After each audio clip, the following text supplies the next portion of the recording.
Motorcycle নিয়ে যাচ্ছেন, হিন্দু আবার অপরাধীদের সর্বস্ব কেড়ে নিয়ে তাকে বেদরক রাস্তায় ফেলে পেটানো হচ্ছে, বেছে বেছে দোকানে আগুন লাগানো হয়েছে, বাড়ি ভাঙচুর করা হয়েছে।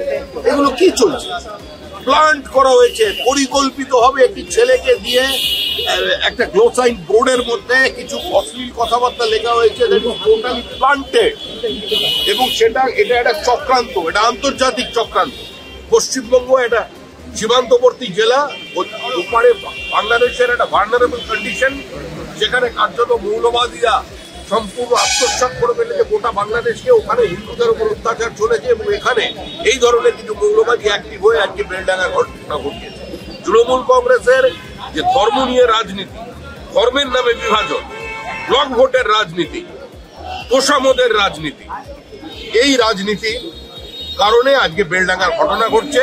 একজন কেন্দ্রীয় মন্ত্রী তার এটা দায়িত্বের মধ্যে পড়ে যে তার রাজ্যবাসী কিভাবে আছেন, সেখানে হিন্দুরা কিভাবে আছেন, এটা দেখতে যাওয়া কোনো অপরাধ নয়। পুলিশ ওখানে অত্যাচার বন্ধ করতে পারছে না, এখানে এসে তারা আমাদের কেন্দ্রীয় মন্ত্রীকে গ্রেপ্তার করছে। পশ্চিমবঙ্গে কোনো গণতান্ত্রিক ব্যবস্থা নেই। গণতান্ত্রিক ব্যবস্থার মধ্যে একটা দায়িত্বশীল রাজনৈতিক দল হিসেবে আমাদের যেটা করার আমরা সেটা করছি। আমরা সারা বাংলার মানুষের কাছে যেটা পৌঁছে দিতে চাইছি যে এই মুহূর্তে তৃণমূল কংগ্রেসের রাজনীতির কারণে সংখ্যাগরিষ্ঠ জনসমাজ আজকে তারা আজকে আক্রমণের শিকার, এবং আমরা একটা গ্রেটার বাংলাদেশের যে আন্তর্জাতিক চক্রান্ত আমরা তার মধ্যে ঢুকে পড়েছি।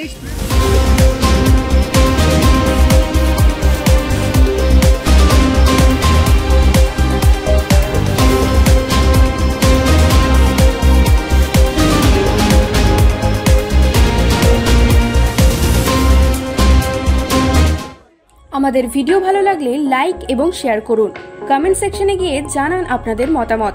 আরও ভিডিও পেতে আমাদের চ্যানেল সাবস্ক্রাইব করুন এবং প্রতি মুহূর্তে খবরের আপডেট পেতে প্রেস করুন বেল আইকন।